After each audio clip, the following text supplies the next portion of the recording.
Some cars are just about speed. Others are all about luxury. But every once in a while, a car comes along that's more than that. It's a statement. Today, we're going to talk about the legend of the Ferrari F40. A car that isn't just fast. It is the very definition of a raw, unfiltered machine built for one thing and one thing only: driving. You know, to really get the F40, you have to get inside the head of the man himself, Enzo Ferrari. And this quote? This wasn't some marketing slogan cooked up in a boardroom. This was the car's soul. It was his mission statement, his final testament to the world, and he was dead serious about making it absolutely pure. And man, what a statement it was. Sure, the F40 was built to celebrate Ferrari's 40th anniversary, but it was so much more than that. This was the very last car that Enzo personally approved before he passed away. He was determined to forge the most intense, the most visceral connection between a driver, the road, and an engine that had ever been put on four wheels. But see, a machine like this doesn't just appear out of nowhere. Its entire reason for being was a direct and, let's be honest, a very fiery response to a new rival that was completely changing the game.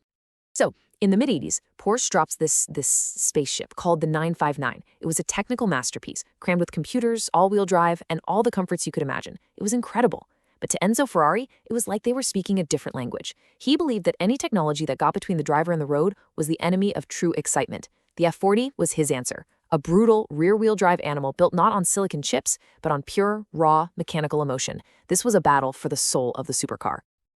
So where do you even get the DNA for a machine this focused? Well, you don't have to look too far. The F40's roots go deep into motorsport, specifically into a racing program for a car that, funny enough, never actually raced. The F40 came directly from this thing, the 288 GTO Evolution. It was an absolute monster, built for the legendary and incredibly dangerous Group B Rally Series. But then, the series got canceled. Suddenly, Ferrari had 5 of the most extreme prototypes in the world just sitting in a workshop. So what do? You don't let them collect dust. You unleash them on the road. And at the absolute core of this road-going race car was an engine that has become the stuff of legend. It wasn't just powerful, it had a personality that was both completely terrifying and totally addictive. The heart of the F40 was this: the Tipo F120 V8. A tiny 2.9-liter twin-turbo powerhouse sitting just inches behind your head. Now, I know what you're thinking. 471 horsepower? That's not a crazy number today.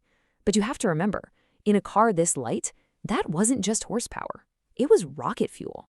And all that power got you to a speed that, at the time, was pure science fiction. Over 320 kilometers per hour. But the real headline, the number that really mattered, was what that meant in miles per hour.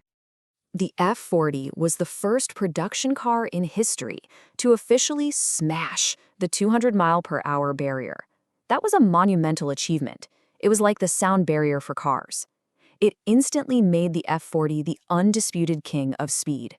But honestly, the top speed wasn't even the whole story. See, the F40's real secret weapon wasn't just the engine. It was its weight, or really its lack of weight. At just 1,100 kilograms, this thing was obsessively, fanatically light. Everything in its design was sacrificed at the altar of weight savings. Just to put that into perspective for you, the F40 weighs less than a modern Ford Fiesta. They did it by using materials straight out of Formula One. The body is a mix of carbon fiber and Kevlar. You can literally see the raw carbon weave on the inside of the doors. Even the windows were plastic, just to save a few more precious kilos. So what did all that feel like? Well, first, you had the infamous turbo lag. You'd press the throttle, and for a second, nothing happens. And then bam! The turbos spool up and the car just explodes forward. It's not a gentle wave of power, it's a violent slingshot kick to the spine. It's loud, it's mechanical, and it's brutally unforgiving. You make a mistake, it will bite you hard. And that ridiculously demanding engine was connected directly to your hands and feet, with absolutely nothing in between to save you. This right here, this is what separates the F40 from pretty much everything that came after it. I mean, really, think about this.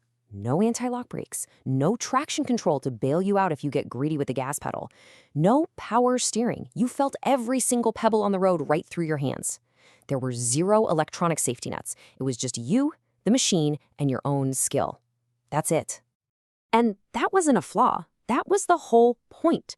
Ferrari intentionally made the F40 difficult. It was twitchy. That explosive power could snap the car sideways in a heartbeat. It wasn't about setting the fastest, easiest lap time. It was about the challenge, the pure focus, and the incredible reward you felt if you could actually tame this beast. Now, you'd think this raw, unfiltered, and frankly dangerous character would scare people off, right? Well, it did the exact opposite. It created a legend, and it fueled a level of demand that Ferrari had never, ever seen before. Ferrari originally planned on building just 400 of these things, but the demand was so insane, they ended up making over 1,300 of them. This timeline just says it all.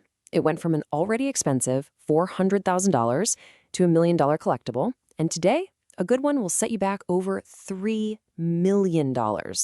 It's gone from supercar to priceless art. So why? Why does this car, now over 35 years old, still hold such a special place in our culture? In a world of 1,000-horsepower hypercars that are faster in every single way, why does the F40 still stand completely alone? Well, the answer comes down to the experience. A modern hypercar is a digital masterpiece. It uses computers to make you faster, to make you safer. The F40 is completely analog. Where a new car gives you a whole suite of safety nets, the F40 gives you, well, nothing. The emotion in a modern hypercar is about controlled, almost sanitized speed. The emotion of an F40 is raw, it's dangerous, and it is absolutely unforgettable. And that right there is the core of its legend. The F40 was the last of its kind. It was the final, glorious, screaming crescendo of an era where the driver was the most important component, where passion mattered more than processing power, and where the experience was everything. So it really leaves us with a question, doesn't it? As modern cars get faster, safer, and more perfect in every single measurable way, does the F40's raw, challenging, and beautifully imperfect nature make it the most desirable car of all? It's a reminder that sometimes the greatest connection doesn't come from perfection, but from the thrill of trying to master it.